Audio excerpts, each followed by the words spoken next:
دشمن اونجا موفق نشه. اگر دولت اونجا موفق میشد بشود میاد سراغ این نقطه بعدی. ما مسلمان ها سالهای متمادی از این حقیقت غفلت کردیم، نتایجش رو هم دیدیم. امروز دیگه نباید غفلت کنیم، باید حواسمون جمع باشه. ما باید کمربند دفاع رو، کمربند استقلال طلبی را، عزت را از افغانستان تا یمن، از ایران تا غزه و لبنان، در همه کشورهای اسلامی و ملت‌های اسلامی محکم ببندیم. این مطلب اول که امروز من خواستم عرض کنم. امروز بیشتر صحبت من با برادران لبنانی و فلسطینی است که دچار مشکلن که در خطبه بعد اونها رو به اونها عرض خواهم کرد. یک مطلب رو عرض کردیم. مطلب دوم اینه که احکام دفاعی اسلام تکلیف ما رو معلوم کرده است. هم احکام دفاعی اسلام، هم قانون اساسی خودمون، هم قوانین بین المللی. همین قوانینی که در نگاشتن اون قوانین ما تأثیری نداشتیم، اما حتی در همان قوانین هم این مطلبی که عرض میکنم جزو مسلمات است و او اینه که هر ملتی حق دارد از خاک خود، از خانه خود، از کشور خود، از منافع خود دفاع کند در مقابل متجاوز.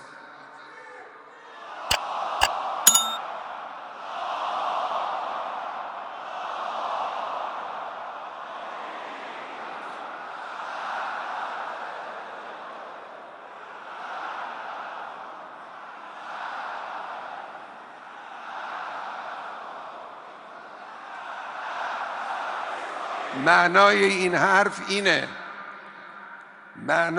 حرف اینه که ملت فلسطین حق دارد در مقابل دشمنی که خاک او رو تصرف کرده، خانه او رو اشغال کرده. این یک منطق مستحکمی است که امروز قوانین جهانی هم اون رو تأیید میکنند. فلسطین مال کیست؟ ملت فلسطین کی هستند؟ این اشغالگران از کجا آمدن؟ ملت فلسطین حق دارد در مقابل آنها بایسته. هیچ محکمه ای، هیچ مرکزی، هیچ سازمان بین المللی حق ندارد به ملت فلسطین اعتراض کنه که چرا در مقابل رژیم غاصب صهیونیستی سینه سپر کردید. حق ندارن. اون کسانی که کمک هم به ملت فلسطین میکنن وظیفه خودشون رو انجام میدن.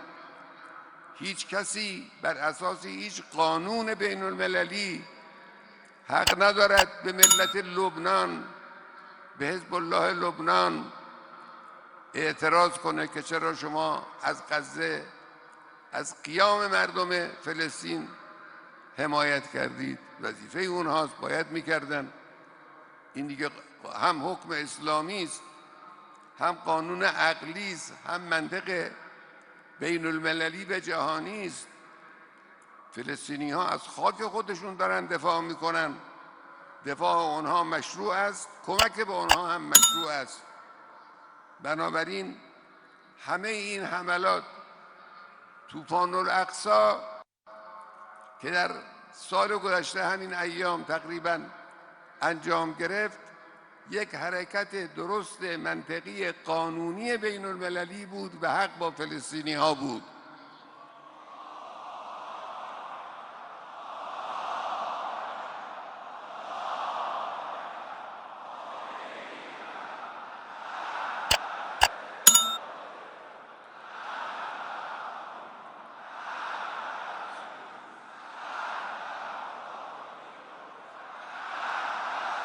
دفاع جانانه لبنانی ها از مردم فلسطین هم مشمول همین حکم است. اون هم قانونی است، اون هم معقول است، منطقی است و مشروع است و کسی حق ندارد دفاع از اونها انتقاد کنه که چرا شما در این دفاع وارد شدید.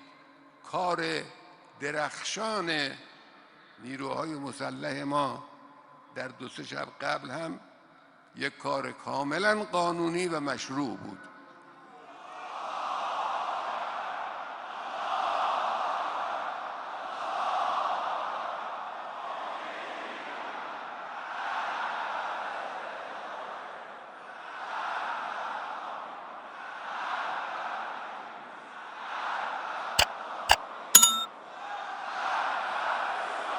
کاری که نیروهای مسلح ما کردن کمترین مجازات برای رژیم غاصب صهیونی در برابر جنایت‌های حیرت آور اون رژیم بود. رژیم خون آشام، رژیم گرگ صفت، سگ هار آمریکا در منطقه. جمهوری اسلامی هر وظیفه‌ای در این زمینه داشته باشد با قدرت و صلابت و قاطعیت انجام خواهد داد.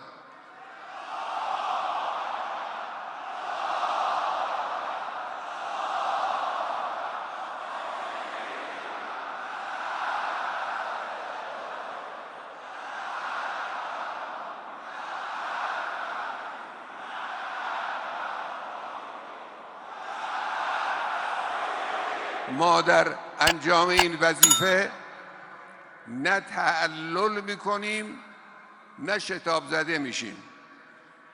توجه کنید، نه تعلل میکنیم، کوتاهی نمیکنیم، دچار شتاب زدگی هم نمیشیم.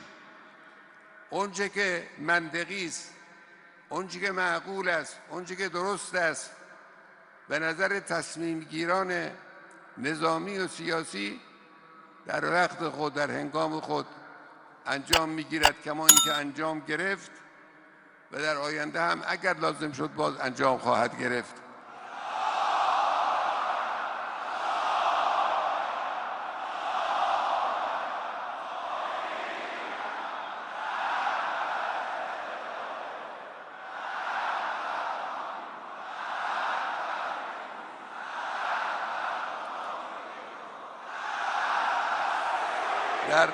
در خطبه دوم به مسائل لبنان پرداخته خواهد شد و مخاطب اون خطبه برادران عرب ما هستند در کشورهای منطقه، لذا خطبه رو به عربی ایراد خواهم کرد. بسم الله الرحمن الرحیم والعصر ان الانسان لفی خسر الا الذين آمنوا وعملوا الصالحات وتواصوا بالحق وتواصوا بالصبر والسلام عليكم ورحمة الله وبركاته.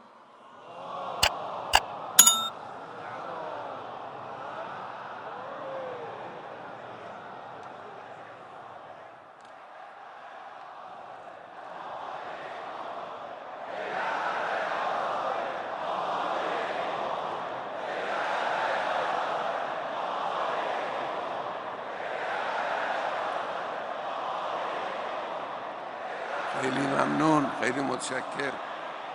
بسم الله الرحمن الرحیم والحمد لله رب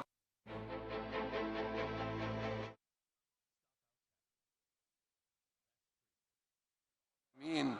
احمده و استعینه و استغفره و اتوکل علیه و اصلی و اسلم علی حبیبه الرسول الاعظم سيدنا محمد المصطفى وآله الطاهرين وسيما علي أمير المؤمنين وحبيبته الزهراء المرضية الحسن والحسين سيدي شباب أهل الجنة وعلي بن الحسين زين العابدين ومحمد بن علي باقر علم الأولين والآخرين